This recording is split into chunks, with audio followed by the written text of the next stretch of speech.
Subscribe कीजिए royal teacher को education संबंधी न्यूज़ तुरंत पाने के लिए। विधानसभा चुनाव 2023 मॉक पोल की प्रक्रिया।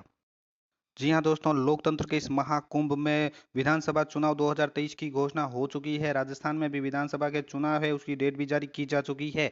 विधानसभा से चुनाव संबंधित सभी प्रकार के प्रशिक्षण है वो उसके प्रथम चरण के प्रशिक्षण हो चुके हैं। द्वितीय चरण के प्रशिक्षण जल्द ही हो जाएंगे, जिसमें आपको ट्रेनिंग भी दी जाएगी। इसी के तहत आपको इस रॉयल टीचर यूट्यूब चैनल के माध्यम से भी ट्रेनिंग दी जा रही है। उसमें बताया जा रहा है इस प्रथम विधानसभा लोक चुनाव 2023 के प्रथम वीडियो में मॉक पोल की प्रक्रिया से अवगत करवाया जाएगा। उसके बाद अलग अलग वीडियो और जारी किए जाएंगे, जिसमें चुनाव संबंधी सभी डाउट आपके क्लियर कर दिए जाएंगे। तो बने रहिए हमारे साथ और विधानसभा के इस चुनाव 2023 की संपूर्ण प्रक्रिया को जानें, समझें और शांतिपूर्वक मतदान को समाप्त करें। मॉक पोल की प्रक्रिया में आपको किन बातों का ख्याल रखना है? मॉक पोल की प्रक्रिया के बाद आपको एक प्रमाण पत्र भी जारी करना होगा, जो 5 पेज का अलग अलग प्रमाण पत्र है। मॉक पोल का प्रमाण पत्र, उसके बारे में अगले वीडियो में जानेंगे, लेकिन फिलहाल अभी जो वीडियो की मोस्ट इंपॉर्टेंट बात है मॉक पोल की प्रक्रिया, तो उसके बारे में बात करेंगे। मॉक पोल की प्रक्रिया आपको करवानी है तो सबसे पहले आपको इस बात का ख्याल रखना होगा कि मॉक पोल के लिए आपको बीयू और वीवीपैट सही रूप से एक दूसरे से जुड़े हुए हो, तथा मतदान कक्ष में जो वोटिंग कंपार्टमेंट रख दिया गया है और सीयू का संचालन है वो पीओ थर्ड के पास है, इस बात का विशेष ख्याल रखना है। उसके बाद आपको क्या करना है कि एक मतदान अधिकारी, चाहे PO 1, PO 2, PO third compartment में मतदान अभिकर्ता द्वारा बैलेट यूनिट पर की जाने वाली गतिविधियों पर नजर रखने हेतु उनके साथ उपस्थित रहेगा, तथा मतदान अभिकर्ता द्वारा दर्ज किए गए मतों का हिसाब भी रखेगा।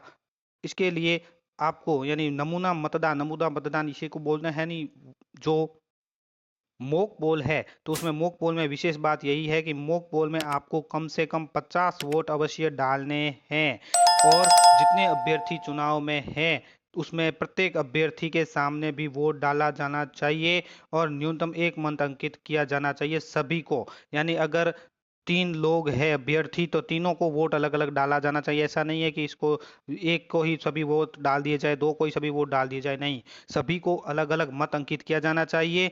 और मॉक पोल में कम से कम 50 वोट आपको डालने हैं।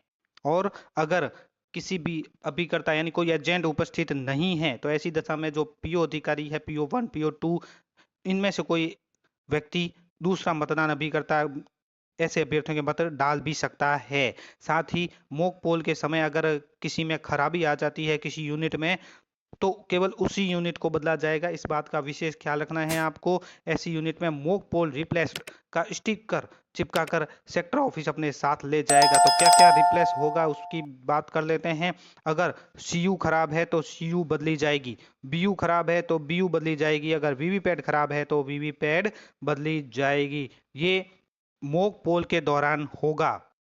यानी कि मॉक पोल के दौरान अगर इन तीनों में से कोई भी एक मशीन खराब हो जाती है आपकी, तो वही मशीन आपकी बदली जाएगी। जो विशेष बात है उस बात का ख्याल रखें कि अगर वास्तविक मतदान के समय, तो हमने पहले वीवीपैट के जो बात की है, मॉक पोल की बात की है, मॉक पोल में जिस यूनिट में खराबी होगी उसी यूनिट को बदला जाएगा। लेकिन वास्तविक मतदान के समय, जब वास्तविक मतदान शुरू हो जाता है, उसमें वीवीपैट के अलावा किसी यूनिट अगर बीयू सीयू में खराबी आती है तो पूरा सेट बदला जाएगा, इस बात का विशेष ख्याल रखें। सभी अभ्यर्थियों के पक्ष में एक एक मत अंकित कर मॉक पोल को पुनः कराया जाएगा। इसी में भी यानी जब वास्तविक मतदान शुरू हो जाए तब आपको सभी अभ्यर्थियों के पक्ष में एक एक मत अंकित करना है और मॉक पोल भी पुनः करवाना है। ऐसा नहीं है कि इस समय आपको 50 वोट डालने हैं, 50 वोट इस समय नहीं डालने हैं, 50 वोट सिर्फ मॉक पोल में डालने हैं। वास्तविक मतदान के समय जो अभ्यर्थी है अभ्य वो एक एक मत सभी के सामने अंकित करने हैं। ऐसी यूनिट को सील कर पीठासीन अधिकारी अपने पास रखेगा, सेक्टर ऑफिस को नहीं दी जाएगी।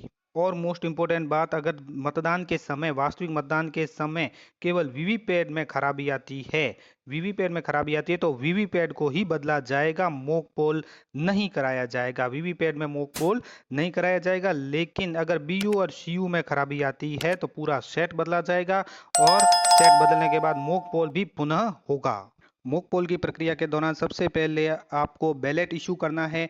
तो बैलेट इशू करते ही 2 नंबर सीयू में लाल बत्ती जल जाएगी, अर्थात मशीन तैयार है, और बीयू का रेडी लैंप यानी ग्रीन लैंप है वो चमकता हुआ नजर आ जाएगा। और एजेंट के द्वारा जब नीला बटन दबाया जाएगा बीयू का अपने संबंधित अभिकर्ता के द्वारा, तो अपनी पसंद के उम्मीदवार के सामने जो नीला बटन दबाएगा तो वीवीपैट में बीजी लैंप भी आ जाएगी और वीवीपैट एक पर्ची भी गिरेगी। तो संबंधित उम्मीदवार की उसमें क्रम संख्या, नाम और चुनाव चिन्ह भी प्रदर्शित होगा, जो आप यहाँ पे देख पा रहे हैं वीवीपैट में। यानी वीवीपैट में एक पर्ची स्लिप गिरेगी जिसमें उम्मीदवार का क्रमांक, उम्मीदवार की क्रम संख्या, नाम और चुनाव चिन्ह प्रदर्शित होंगे। स्लिप का जो नमूना है वो इस तरह से रहेगा जो आप देख पा रहे हैं। क्रमांक भी है, नाम भी है, सिंबल भी है। और वीवीपैट में ये स्लिप 7 सेकेंड तक प्रदर्शित होगी। उसके बाद स्लिप है वो ड्रॉप बॉक्स में गिर जाएगी। उसके पश्चात सीयू में बीप की आवाज़ सुनाई देगी जो एक मतदाता द्वारा मत देने की पूरी प्रक्रिया को समाप्त करने पर प्रदर्शित करेगा। उसके बाद दोस्तों आपको क्या करना है, मॉक पोल प्रक्रिया को समाप्त करना है। यानी सभी उम्मीदवारों को, अभिकर्ता जो खड़े हैं उनको वोट डालने के पश्चात आप उसको कह सकते हैं कि अब 50 वोट डल चुके हैं, अब उसको हम क्लोज करेंगे। तो सभी उम्मीदवारों को वांछित मत देने के बाद क्लोज बटन आपको दबाना है और मॉक पोल की प्रक्रिया को आपको समाप्त करना है। समाप्त करने पर आपके सामने सीयू में जो डिस्प्ले है वो इस तरह से रहेगी, जिसमें डेट एंड टाइम आएगा, उसके बाद सीरियल नंबर आ जाएगा और नंबर ऑफ कैंडिडेट है वो आ जाएंगे। और उसके बाद आ जाएगा सीयू डिस्प्ले टोटल वोट कितने पड़े हैं और पोल क्लोज्ड भी लिखा आ जाएगा। इसके बाद मॉक पोल का रिजल्ट भी आपको उनको दिखाना है कि कितने कैंडिडेट को कितने वोट पड़े।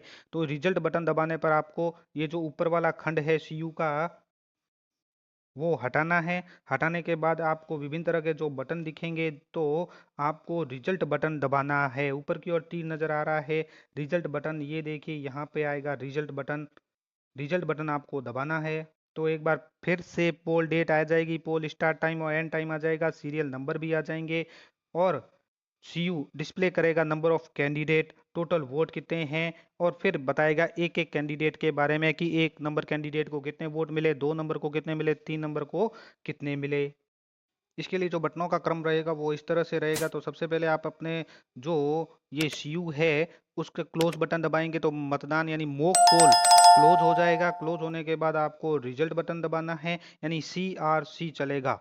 CRC के तहत पहले सबसे पहले क्लोज, उसके बाद रिजल्ट। रिजल्ट दबाने के बाद सभी कैंडिडेट के बारे में बता दिया जाएगा कि किस कैंडिडेट को कितने वोट मिले हैं। ये रिजल्ट सेक्शन आपको मॉक पोल के बाद ही दबाना है और क्लोज के बाद रिजल्ट और उसके बाद क्लियर कर देना है। क्लियर करने पर मॉक पोल के जो वोट हैं सीयू में वो सारे क्लियर हो जाएंगे।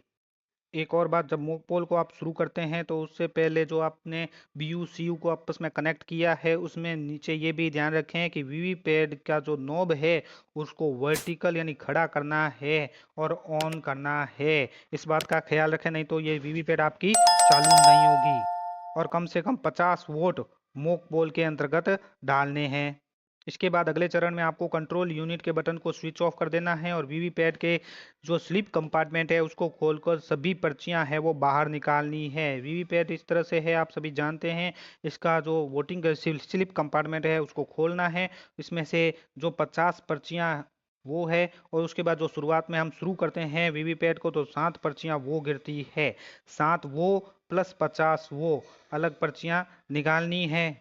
दोनों को बाहर निकालना है, 7 पर्चियों को अलग रखना है और 50 पर्चियों को अलग अलग रखना है। उसके बाद अब जो एजेंट खड़े हैं उनको आपको संतुष्ट करना है कि वीवीपैट में स्लिप कंपार्टमेंट पूरी तरह से खाली है, इसमें कोई भी पर्ची नहीं है। उसके बाद उसको एड्रेस टैग की सहायता से इस तरह से इसको सील कर देना है। और मॉक पोल की सभी स्लिप जो है 50 स्लिप, उसके पीछे आप मॉक पोल की सील अवश्य लगाएंगे और इन स्लिपों को मोटे काले लिफाफे में आपको सील करना है। लिफाफे को भी पिंक पेपर सील लगाकर बंद करना है और इस पर सभी एजेंटों के सभी के हस्ताक्षर भी अंकित करने हैं। वीवीपैट को ध्यान में रखने योग्य बातें हैं कि वीवीपैट के अंतर्गत आपको बैटरी कंपार्टमेंट सील नहीं करना है, क्योंकि बैटरी कभी भी खराब हो सकती है। 99.99% बैटरी खराब नहीं होगी, लेकिन फिर भी अगर खराब होती है तो इसको सील आपको नहीं करना है। यानी बैटरी कंपार्टमेंट को सील नहीं करना है। मॉक पोल के पश्चात वीवीपैट का स्लिप ड्रॉप बॉक्स ही वास्तविक मतदान हेतु सील किया जाता है। मॉक पोल की परिणाम दिखाने के बाद भी मतदान अभिकर्ता जो खड़े हैं, आपको उसको संतुष्ट करना है कि इसमें क्लियर बटन दबा दिया है। आप क्लियर बटन दबाना है, आपको टोटल बटन दबाकर आपको दिखाना है कि इसमें कोई भी मत नहीं है, सभी मत निरस्त हो गए हैं। ये पूरी रूप से मशीन खाली है। उम्मीदवारों के पक्ष में जो मत डाले गए थे वो शून्य हैं। क्लियर बटन दबाने पर इस समय जो डिस्प्ले होगा वो भी आप इस तरह से देख सकते हैं। तो ये भी आपको दिखाना है कि कितने वोट पड़े हैं, कितने नहीं है, वो सारे 0 0 यहाँ पे शो करेंगे। तो दोस्तों ये थी मॉक पोल की प्रक्रिया। अगले वीडियो में हम जानेंगे मॉक पोल का प्रमाण पत्र आपको कैसे भरना है और कैसे देना है, किस किस के साइन इसके ऊपर होंगे। धन्यवाद साथियों, उम्मीद है ये वीडियो आपको पसंद आई होगी। वीडियो पसंद आए तो जरूर लाइक शेयर और सब्सक्राइब कीजिए। पास में आने वाले घंटी के बटन को जरूर दबाएं।